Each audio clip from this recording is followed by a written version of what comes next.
할렐루야. 새벽기도 오신 성도님들을 주님의 이름으로 환영하고 축복합니다. 제가 잠시 기도하고 하나님 말씀 나누겠습니다. 사랑의 하나님 감사합니다. 오늘도 우리에게 좋은 날 주시고 또 하나님께서 주시는 말씀을 소망하고 기대하는 마음을 가지고 이 시간에 주님 말씀 앞으로 나왔습니다. 이 말씀 가운데 함께하여 주시고 오늘도 주의 말씀이 선포되고 우리에게 들릴 때 아멘으로 화답하고 100배, 60배, 30배의 열매가 맺히는 귀한 시간 되게 하여 주옵소서. 감사하며 예수님의 이름으로 기도드립니다. 아멘. 네, 오늘 말씀은 사도행전 9장 32절에서 43절까지의 말씀을 가지고 지금도 유효한 하나님의 치유라는 제목으로 말씀을 나누겠습니다. 제가 먼저 성경 봉독하겠습니다. 그때 베드로가 사방으로 두루 다니다가 루다에 사는 성도들에게 내려갔더니 거기서 에니아라 하는 사람을 만나매 그는 중풍병으로 침상 위에 누운 지 8해라.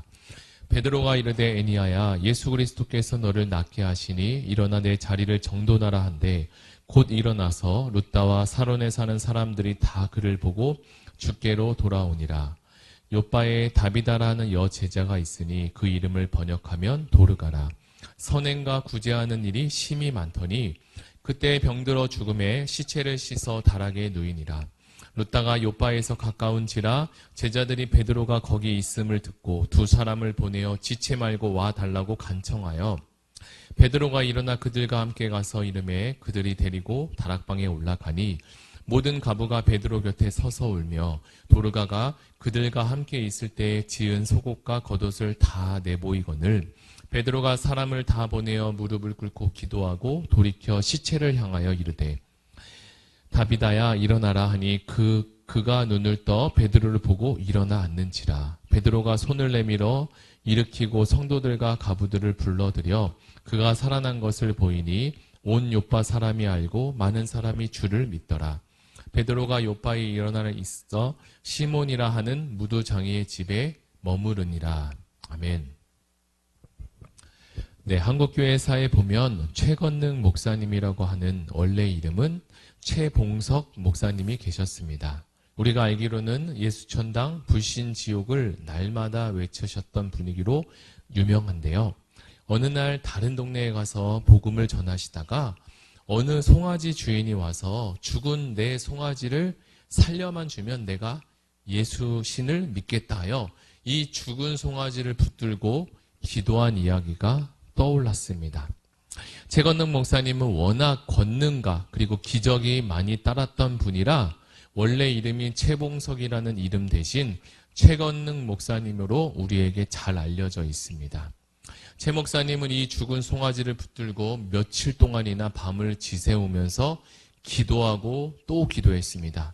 목사님도 기도를 하면서 내가 지금 이걸 뭐라고 있는 건가 하는 이상한 의문도 들었지만 이 송아지를 살리기만 한다면 한 영혼이 하나님께로 돌아온다는데 하나님 이 송아지를 반드시 살려주세요라고 간절히 기도했습니다.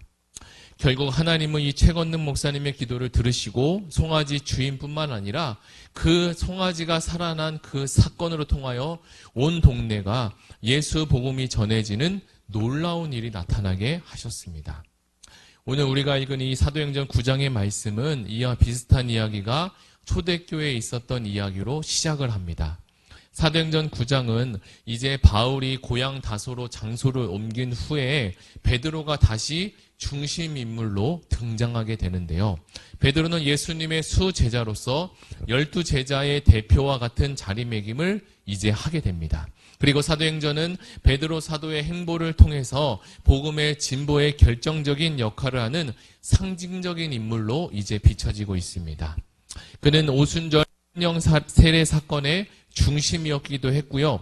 예수 이름으로 담대히 복음을 전하는 주님의 제자 중에 아주 앞장서 있는 제자였습니다. 그리고 사마리아에서도 빌립의 사역으로 복음을 믿고 세례받은 성도들에게 안수 기도를 통해 성령이 임하는 사건을 계속적으로 나타내고 보여주기도 했습니다. 그렇게 복음이 예루살렘에서 유다와 사마리아까지 흘러서 넘어가게 되었고 이제 이방으로 넘어가야 될 단계에서 베드로의 역할이 더 드러나고 있습니다. 복음은 반드시 예루살렘 사도들로부터 이방인에게 전해져야만 했습니다. 사마리아 주변을 이제 넘어서서 이방 나라까지도 복음이 전해지는 일들이 시작되었던 것이죠. 이것은 이제 복음이라는 하나의 매개체를 통해 이스라엘과 그리고 이스라엘 외에 있던 이방 나라가 이 나누어져 있는 경계를 허무는 일이기도 했습니다. 그리고 유대인과 그리고 유대인이 아닌 이방인이 하나 되어야 하는 문제도 함께 이 자리에 서 있었습니다. 성령 하나님은 유대인과 이방인 사이에 이렇게 가로막힌 담장이 있는데 그 담장을 훌쩍 뛰어넘어서 복음이 흘러가게 하실 것입니다. 이제 베드로의 사역은 예루살렘을 넘어서 루다와 욥바라고 하는 지역을 넘어 북방으로 점점 더 확대되어 가고 있는 것을 우리는 목도하고 있는데요. 당시 동서남북 사방의 교회들은 계속적으로 평안해지고 든든히 서가는 모습을 성경은 보여주고 있습니다. 오늘 우리가 함께 읽은 이 본문도 이 본문을 누가가 이 사도행전을 통해 기록하고 있는데요. 베드로는 루다에 있는 성도들을 방문하게 됩니다. 루다는 예루살렘에서 서 있는 아주 작은 위치에 있는 북쪽에 있는 작은 도시라고도 하는데 그곳에는 이미 복음을 받아들인 성도들이 있었습니다. 그래서 이번에 방문하는 이 베드로의 방문은 복음 전도뿐만 아니라 이미 복음을 받은 공동체에 영적으로 돌보고 영적으로 충만하고 케어하는 목적이 큰 것으로 우리는 보게 됩니다. 베드로는 루다에 이르렀을 때 애니아라는 사람을 만나게 되는데요. 그는 무려 8년 동안이나 중풍병으로 누워 있었던 남성이었습니다. 그가 8년 동안이나 어떤 생각을 가지고 얼마나 고통 가운데 지냈는지 우리는 알 턱이 없습니다.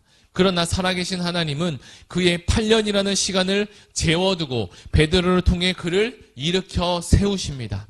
예루살렘에 떨어진 루다라는 곳에서 여전히 성령 하나님은 그들과 함께 하셨고 고치시고 그리고 치유하시기를 원하시는 분이십니다. 우리가 복음을 받아들이고 하나님의 치유를 받아들이고 하나님의 일하심을 받아들일 마음만 열려 있다면 21세기인 지금도 하나님의 선하신 역사하심은 제한을 받지 않으시고 동일하게 초대교회에 일어난 그 역사가 한국교회에 일어난 역사가 동일하게 기적을 만드시는 분임을 우리는 믿고 그리고 기억해야 할 것입니다. 고침을 받은 애니아는 곧장 기적의 산 증인이 되었습니다. 이제 그를 통해 수많은 사람들이 하나님께 돌아오게 되고 복음이 들려지는 그리고 기적과 같은 간증이 전해지는 일들이 생기게 됩니다. 현재 우리 교회에도 여러 가지 질병으로 아픈 분들이 있는데요. 선하신 하나님께서 그분들을 찾아가 주시고 위로해 주시고 누구도 고칠 수 없다고 하는 그 병까지도 그리고 그 마음까지도 위로하시고 온전히 고쳐주실 줄 믿습니다. 그래서 애니아처럼 또 다른 애니아가 우리 교회에도 차고 넘치는 그 간증과 그리고 산 하나님의 복음의 역사가 넘치기를 예수님의 이름으로 축복합니다. 그리고 이어서 치유의 사건이 하나 더 등장하는데요. 바로 욥바의 다비다라는 여제자입니다. 아람어로는 도르가라고 번역을 하고 있어요. 그는 선행과 구제한 일을 참 많이 했었다고 합니다. 그의 인생을 이렇게 요약해주고 있는데요. 그가 갑자기 이렇게 선하고 착한 일을 많이 했음에도 그가 병이 들어 죽게 되었습니다. 그의 시신은 이제 기본 장례 절차만 진행되고 이 다락에 안치되어 있는 상황이었습니다. 아마도 죽은 지 하루가 좀 안 된 것 같아 보였죠. 그녀의 죽음은 이제 욥바 공동체에게 아주 커다란 슬픔과 그리고 안타까움을 남겨주었습니다. 그때 저 멀리서 사도 베드로가 루다에 방문했다는 소식이 여기까지 전해지게 되는데요. 욥바에서 루다까지는 하루길이기 때문에 소식은 금방 전해지게 되었습니다. 제자들이 이 두 사람을 뽑아서 서둘러서 이 루바에 있는 베드로에게 보냅니다. 하루가 걸렸겠죠. 그들은 베드로에게 가서 지체 없이 어서 우리 곳에 와서 방문을 해주고 기도해달라고 간청합니다. 이제 도르가가 죽은 지 이 베드로가 오는 데까지는 또 하루가 걸리니까 3일이 지나게 됩니다. 시신은 여전히 다락에 안치된 상태였고요. 베드로가 이 사연들을 다 듣고 나서 다락방에 있는 사람들을 모두 다 내보내게 됩니다. 그리고 홀로 그는 무릎을 꿇고 간절하게 하나님을 향해 기도하기 시작합니다. 그리고 어느 순간 도르가의 시신을 향해서 하나님이 믿음을 준 그 순간 다비다야 일어나라 라고 선포합니다. 그러자 그 현장에 놀라운 일이 벌어지는데요. 며칠 동안 죽어있던 그녀에게 생명이 찾아오게 됩니다. 도르가는 일어난 베드로나 앞에 앉아 있습니다. 사도행전뿐만 아니라 예수께서 죽은 자를 살리는 이러한 사건들은 일반적으로 상식적으로 이해할 수 없는 기적과 같은 일이 벌어졌습니다. 우리는 어떻게 해서 이런 일이 일어났을까라고 집중하고 그것에 대해서 의문을 가질 수 있습니다. 그러나 성경에 기록된 이 기적과 체험들은 우리의 이성으로 모든 것을 이해하라고 또 이것을 알라고 다 기록된 것은 아닙니다. 단지 하나님께서 필요하시다면 죽을 수밖에 없는 사람이라든지 혹은 정말 필요하다면 오늘과 같이 죽은 지 며칠이나 된 사람도 살리셨다는 이 사실에 우리가 주목해 보아야 할 것입니다. 이 일로 인해서 하나님은 어떤 것을 계획하고 계셨는가? 이 일로 인해서 도시와 그리고 공동체의 믿음이 견고해지게 했고 이 일로 인해서 아직도 예수님을 모르는 사람들에게 복음이 더욱더 확장되어 갔다는 사실이 중요한 사실입니다. 앞에서도 이야기 드렸지만 하나님께서는 베드로를 루다에서 요바로 가는 이 여정 가운데 이러한 일들을 딱 그 타이밍에 그 순간에 만나게 하시고 결국에는 병으로 고통당하고 있는 사람들을 고치셨다는 사실입니다. 이 지역은 특별히 하나님께서 기록한 이유가 있는데요.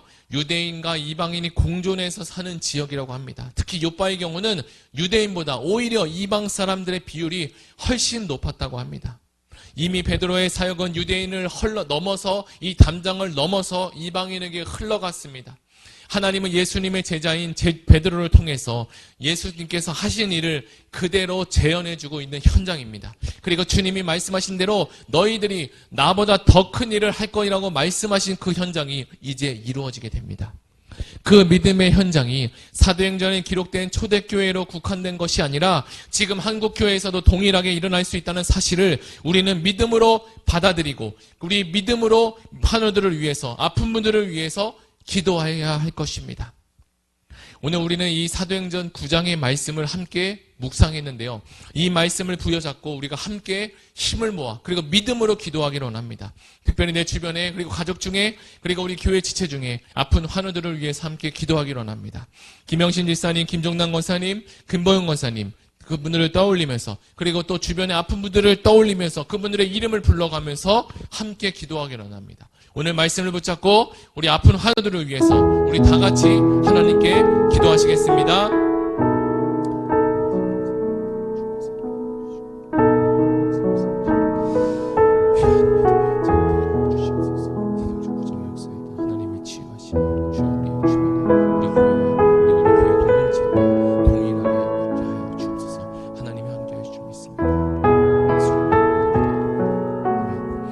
이 시간에 두 번째로 기도할 것은 나라 민족을 위해서 기도해 주시고 그리고 각자 가지고 오신 개인 기도 제목 가지고 함께 기도하겠습니다.